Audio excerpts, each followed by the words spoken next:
Hi, I'm Miles Protter, and today I want to talk about why I drive a banger. So the story starts, I'm looking for a parking spot ahead of a meeting, and I see my client pull up outside a cafe, and he's in his immaculate late model Audi, of course, and despite all the empty places nearby, I keep going another 50 meters, actually even further, to park my car because suddenly I'm embarrassed by this banged up 2005 Honda CR-V that at the time was covered in red dust and full of kite surfing gear. You know, normally I'm proud to have kept this old beach car going, for so long. But this nagging imposter feeling, just overtook me.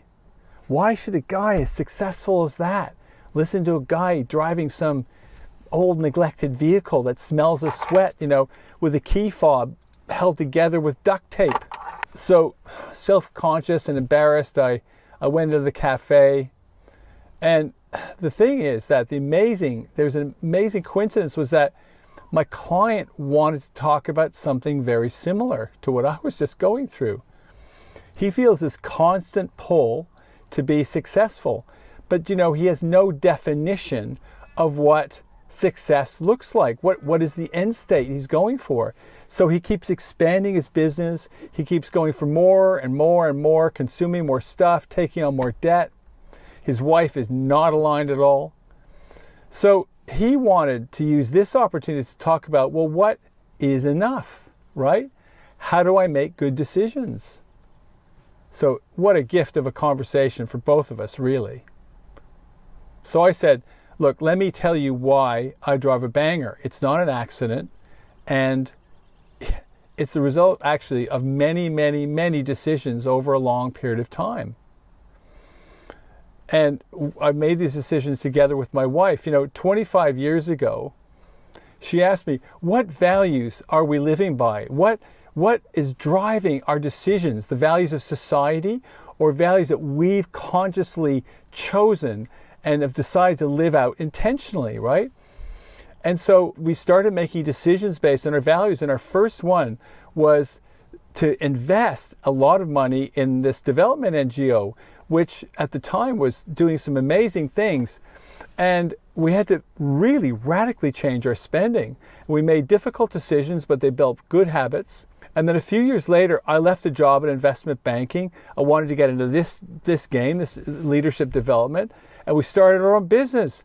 But we had no experience. We didn't know what we were doing. So it was an incredibly tough time. But the thing is, the choice got us on the right path, and we built confidence in ourselves. And we decided to live simply and have low-cost adventures and invest time in our community. And all of this involved sacrifice and effort, but it yielded rich, spiritual rewards, really. And as I spoke to my client, I started getting excited again about all the values decisions we'd made. And that's the antidote to all this nonsense going in my head about what kind of car I'm driving. And it was obvious my client had benefited from the conversation, and he decided he's going to have some important conversations with his wife, and that some sacrifices are going to be necessary. He's going to have to say, well, what is enough? So ultimately, our conversation ended up really positively, and I got into my car, and I was really enjoying the aroma of damp gear and sweat. And the alarm went off because there's this electrical fault that I'm not going to fix. It's just too expensive. And then, turned the car off, all heads turned to look at me, and I switched the car on again, and I just drove away, and I was in love with my car. I hope you find that's been helpful. And if you want to talk about it, please send a message, miles@thevaluespartnership.com.